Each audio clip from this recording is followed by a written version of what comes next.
বয়সের ভারে নুয়ে পড়েছেন মোহাম্মদ মকবুল। কোমরে মাজা পড়ে গেছে, সোজা হয়ে দাঁড়াতেও পারেন না। তাতে কি, তবু তিনি আল্লাহর প্রেমে ভক্ত। প্রায় ৬০ বছরেরও বেশি সময় ধরে বিনা পরিশ্রমে মসজিদের খাদেম ও মুয়াজ্জেমের দায়িত্ব পালন করে যাচ্ছেন ৭৩ বছরের বৃদ্ধ মকবুল।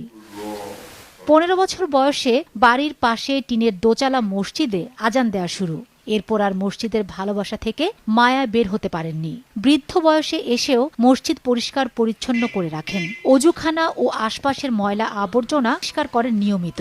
তবে এই কাজে তিনি পান না কোনো পারিশ্রমিক। তার এই কাজের জন্য এলাকার মানুষের কাছে তিনি অত্যন্ত প্রিয় মানুষ হয়ে উঠেছেন। ৫০-৬০ বছর ধরে আমার এই মসজিদে কর্মরত আছে। উনি খেজমত করবে নাকছে, এখন আর চলাফেরাও ঠিক মতো করতে পারে না, কামে আয়োজন নাই, এই অবস্থায় চলছে।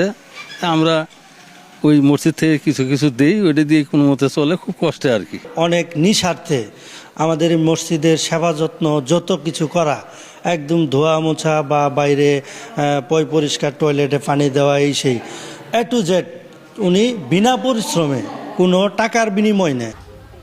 তার এই মহানুভবতার কারণে এলাকার মানুষ তাকে ভালোবেসে বাড়ি থেকে চাল তুলে দেন, আর কিছু টাকা পান সাহায্য, যা দিয়ে অনেক কষ্টে চলে মকবুলের সংসার। মসজিদে আসি, শোনাসামরি করি, আজান দেই, ভালো দিলে ভালো করি, খারাপ দিলে ভালো করি, ইনশাল্লাহ এই ভাবতে ইনশাল্লাহ আজ পর্যন্ত চলতে আসি। আল্লাহর রহম। কষ্ট হলেও আর কি করা যাবো, আল্লাহর পথে গেলে কষ্ট করতেই হবে।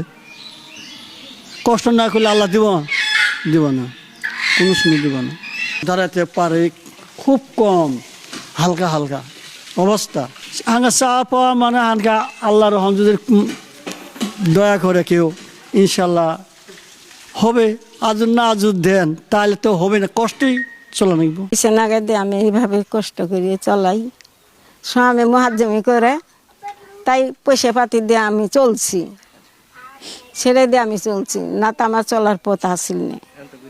এখন তো বুড়ে হয়ে গেছে একবারে, এখন তো চলেরই ভাই না, এখন অচল হয়ে গেছে। একেবারে নিঃস্বার্থভাবে এই মসজিদের খেদমত করতেছেন, তার জন্য আমরা এলাকাবাসী খুবই আফসোস করি। ওরকম আমরা তাকে বেশি কিছু দিতেও পারি না। মহল্লা থেকে এই যে কিছু চাউল উঠে, এই মুষ্টি চাউল যেটাকে বলে, কেউ আধা পোয়া, কেউ ১ পোয়া চাউল দেয়, এই ৪-৫ কেজি ৬-৭ কেজি চাউল উঠে, এটা দিয়েই তার জীবিকা, মানে খুব কষ্ট করে চলে। আর ওনার একেবারে নিঃসন্তান, তার কোনো কোনো পোলাপান নেই। এতে তার এই যে দিনগুলো পার করতেছে খুবই কষ্টের সহিত। রাষ্ট্রীয়ভাবে একটা পদক্ষেপ নেওয়া হয়, একটু সুদৃষ্টি পরে হয়তো বা আমরা একটু ভালোভাবে হয়তো বা আমাদের বালগাচ্চা পরিবার নিয়ে একটু ভালোভাবে চলতে পারবো। জামালপুরের ইসলামপুর উপজেলার পার্থসী ইউনিয়নের জারুলতলা জামে মসজিদ